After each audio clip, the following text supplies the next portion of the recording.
Mais attention. Rien n'est gagné d'avance, hein, là. Pour personne en plus.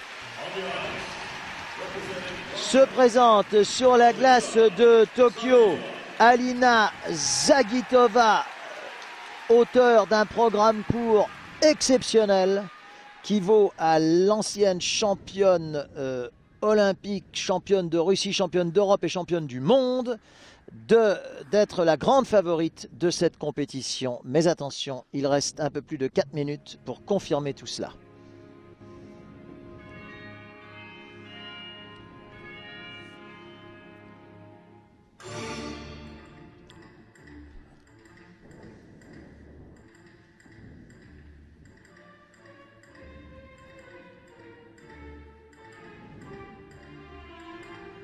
Même si c'est vrai qu'on a beaucoup entendu le Carmen de Georges Bizet, eh bien avec Alina Zagitova, c'est encore autre chose. Eh oui, une nouvelle interprétation qui ne sera jamais la même que celle qu'on a pu voir jusqu'à présent. Double axel. Ouais, ça part un petit peu de travers. Ouais, attention. Même quand elle est remontée sur la glace pour s'échauffer, j'ai senti qu'elle n'était pas tout à fait dans la glace. Attention, attention. L'attente a été longue, il y a de la pression.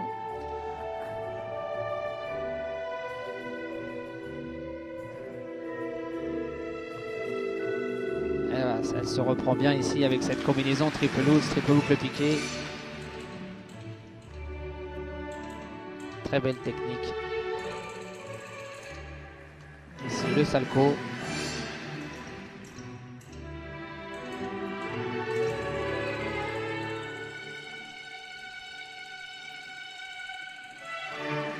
Belle transition là en amont du double axel.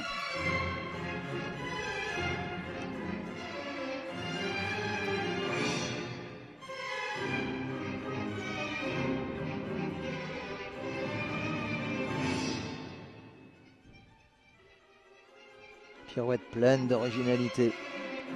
Et le nombre de tours compte aux yeux des juges, compte beaucoup. J'ai l'impression qu'elle met vraiment beaucoup de concentration sur la partie technique plus que sur l'expression artistique.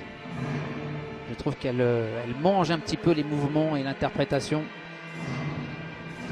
Ce qui compte aujourd'hui, c'est effectivement de réussir les sauts.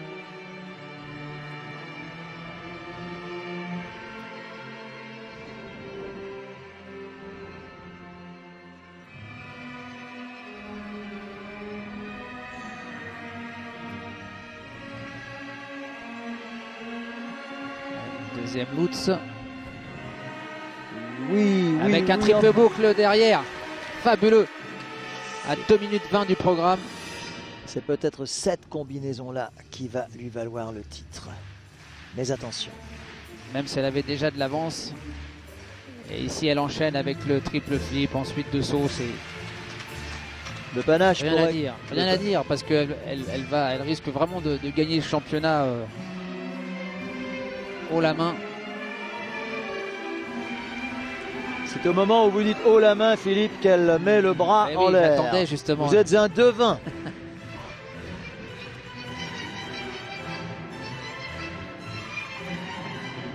Alina Zagitova est en train de faire un grand pas vers le titre mondial. Attention, il reste certaines difficultés, non des moindres.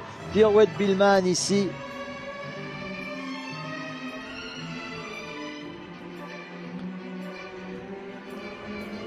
Et là, elle va commencer à vraiment remettre l'accent sur son thème.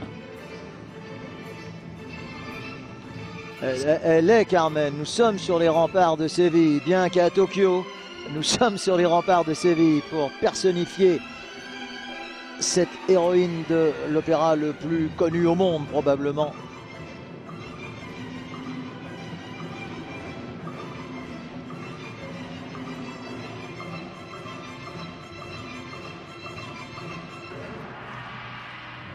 Ce qui est extraordinaire chez cette patineuse, c'est qu'elle aurait pu se contenter de faire un peu moins d'éléments techniques dans son programme. Mais non, elle a fait vraiment tout ce qui était prévu à l'origine pour imposer sa supériorité dans la discipline. Et on ne peut qu'applaudir. Ah oui, c'est extraordinaire ce que vient de réaliser Alina Zagitova qui va je pense, très probablement remporter la compétition en remportant qui plus est également le programme libre.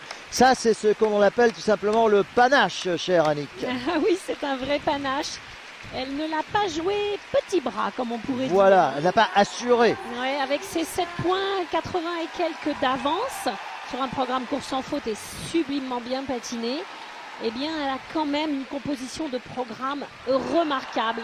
Oh. Qui est le petit nounours. Là, il y a un petit Non, c'est un gros nounours même. Un gros nounours qui a renversé une jolie petite fille. Le nounours est plus grand que la patineuse elle-même. Et c'est un programme sublime, un programme parfait, de loots, de flips. Elle joue parfaitement bien les 10% de la fin, les pirouettes sont belles, le pas est beau. C'est du travail d'orfèvre de haut niveau. Bravo à cette équipe d'entraîneurs qui nous laisse bouche bée, tant ils fabriquent à tour de bras les meilleures patineuses juniors, les meilleures patineuses seniors, avec une technique toujours la même, absolument parfaite. Avec cet entraîneur là qu'on a au bord de piste, là, et Thierry, on a l'impression d'être dans le film Rocky Balboa. Vous savez que Oui. la femme du Russe, d'Ivan Drago, Oui. et jamais un sourire, toujours dans la compétition. Même si le gars il a écrasé son adversaire, il dit ouais, c'est pas grave, tu feras encore mieux la prochaine fois. Davai, davai.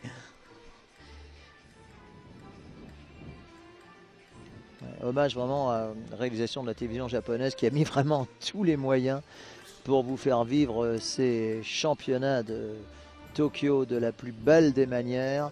Alors c'est tout à fait intéressant parce que Zagitova va donc certainement prendre la tête de la compétition. Ici c'est le lot. Garder la tête. Garder, oui, garder, accentuer. Elle va accentuer son avance voilà. À un grand pas de géant. Alors derrière il restera Elisabetta Turtsinbayeva. Actuellement troisième de la compétition, pas deuxième, troisième, et patineuse parfois fragile. Alors attention, parce que le podium pour le moment voit Zaghi, enfin on va tout de même attendre ses notes, mais enfin il faut un cataclysme. Ça va être, voilà, elle va remporter le libre avec, je sais pas, 5 ou 6 points d'avance minimum, je dirais même plus. 7 Donc ou au 8 final, points. ça va être 12 ou 14 points d'avance sur les concurrents. C'est vrai, devant Medvedeva, pour l'instant troisième qui ira, mais attention, Turtsinbayeva pour le vous allez Kazakhstan. Voir, elle est toute petite, n'a pas dit toute son dernier frêle, mot. mais elle a 19 ans, je crois. 17 donc ans. Elle en parle. Ah oui. Ah, voici l'homme dont vous parliez. Il sourit, Philippe. Oui. Regardez, oui, il l'homme, sourit. mais moi je parle de la femme. Ah, pardonnez-moi. Vous n'avez pas intérêt à laisser traîner vos chaussettes chez elle. Hein. Pardon, d'accord. Et Terry coach la dernière petite patineuse qui va tenter un quadruple. Et donc, c'est pour ça qu'elle n'est pas en bord de piste. Alors, Zagitova en tête devant Medvedeva et qui ira?